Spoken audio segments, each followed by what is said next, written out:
Julien Leonardelli, pour 4 minutes, s'il vous plaît. Madame la Présidente, à chaque mandature, son grand plan de communication, histoire de maintenir sous perfusion une agriculture minutieusement démantelée par une gauche et une droite engagées dans un concours morbide de celle qui sera l'européiste la plus zélée. Cette formule tapageuse et tape à l'œil de grandes causes régionales ne trompera pas le bon sens terrien du monde paysan. Ce plan n'est qu'un gadget glissé à vos oreilles par des communicants en manque d'inspiration, qui recyclent les vieilles recettes éculées des grands plans, programmes et autres consultations dont la vacuité politique est dissimulée sous un flot louable d'intentions. Et pourtant, Madame la Présidente, ces intentions, vous auriez pu les exprimer il y a bien longtemps. Ne vous en déplaise, vous avez été ministre d'un gouvernement adepte de la capitulation. J'en veux pour preuve la loi sur l'alimentation de 2013 de votre collègue Benoît Hamon. Vous aviez fait voter un article imposant l'étiquetage sur les viandes fraîches et transformées. Mais votre gouvernement n'avait jamais pu le mettre en œuvre à cause du refus de la Commission européenne. Votre collègue Stéphane Le Foll avait simplement obtenu de la Commission le droit à une expérimentation pendant 2 ans sur les produits transformés et uniquement appliqués aux entreprises françaises. Mais quel manque de courage!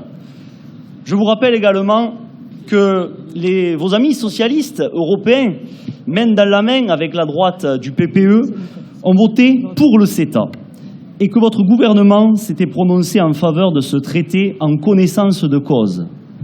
À cette époque, l'importation de denrées alimentaires produites sans normes, l'avenir de la filière d'élevage et ses 50 000 emplois directs et indirects menacés de disparition n'étaient pas votre préoccupation première. Madame la Présidente, vous avez appartenu à un gouvernement qui a renforcé et prolongé l'embargo contre la Russie. Pire, vous-même, cumulant alors mandat de présidente de région avec celui de député de Haute-Garonne, n'avez pas voté à l'Assemblée nationale la résolution demandant la levée de ces sanctions. Vous faites donc partie de ces responsables qui ont pénalisé les arboriculteurs et les éleveurs de porcs de la région.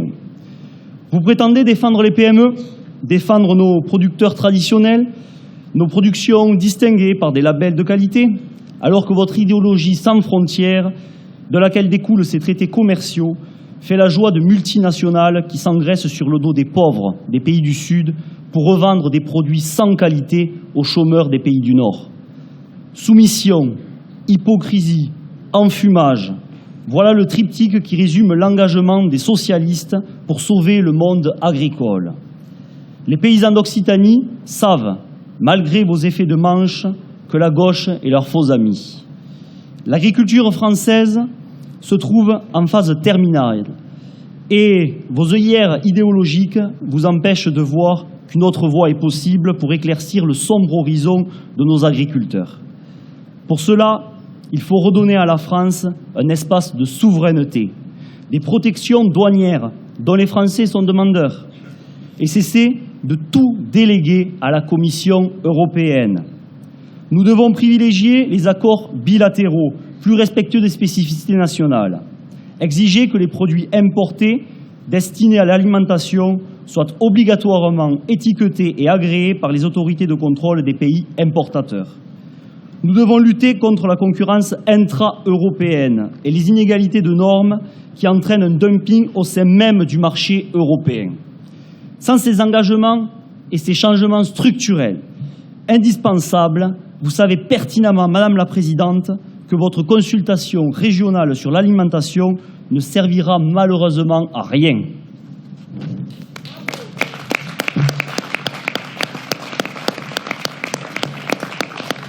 La parole